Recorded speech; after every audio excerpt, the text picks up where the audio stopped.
Well, Seattle's back in the news, and people are trying to stir up some controversy regarding the mayor, Katie Wilson. However, it may not be as it seems.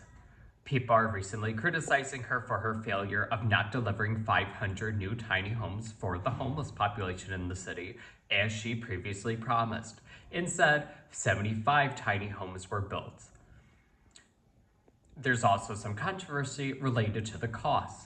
It's being reported that each tiny home costs $16,000, despite resembling the garden sheds being sold by big box retailers for only $2,000. However, what people aren't pointing out, which, trust me, I'm more than willing to criticize this mayor, what people aren't pointing out is that the total cost of construction includes the fact that there will be a behavioral specialist 24/7, there will be security, and there's other facilities being built separate from the tiny homes so that they could shower, have bathrooms.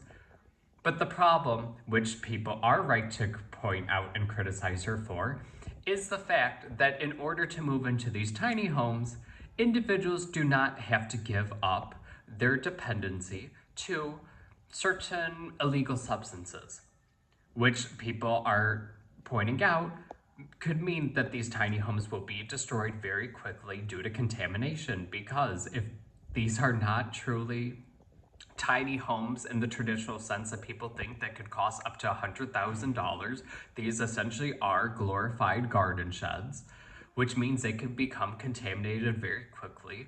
And the problem is that these individuals will not be rehabilitated and integrated back into society, which should be the long-term goal. If these individuals are able to do whatever they want in these tiny homes, this experiment is not going to last very quick. And the other thing to point out is that as Starbucks, which, as people have long heard by now, has already announced that over 2,000 employees will be working at a second headquarters in Asheville, Starbucks has already sponsored the construction of some tiny homes. And if Katie Wilson would have been more willing to work with corporations, rather than viewing them as the enemy of the city, despite the jobs that they contribute, the taxes they contribute, the income taxes that those employees earn and then contribute, she could have possibly worked with these corporations in order to get more funds in order to speed up the construction of these tiny homes. But considering she's burnt those bridges, hopefully she could repair them, we'll have to see. But the thing is, and because she's not making them give up their dependency, it's going to be very hard to convince corporations to sponsor such developments, because it's not going to be a good look for them if things go wrong.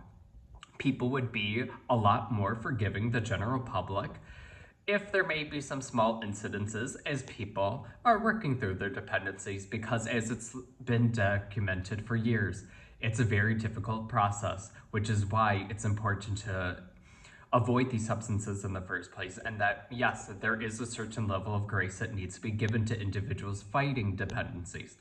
But the problem is corporations are not going to want to put their name on something and possibly become the key sponsor. One, they're not expected to give up these dependencies, which means in the long term, they're never going to truly be able to be rehabilitated, and such developments can turn into a nightmare situation very quickly. What's your opinion on this? Do you think this is a good solution in the long term, or do you think that Katie Wilson needs to be more strict with what's allowed and not allowing people to continue their dependencies? Please comment with your thoughts and subscribe for more videos. Thank you.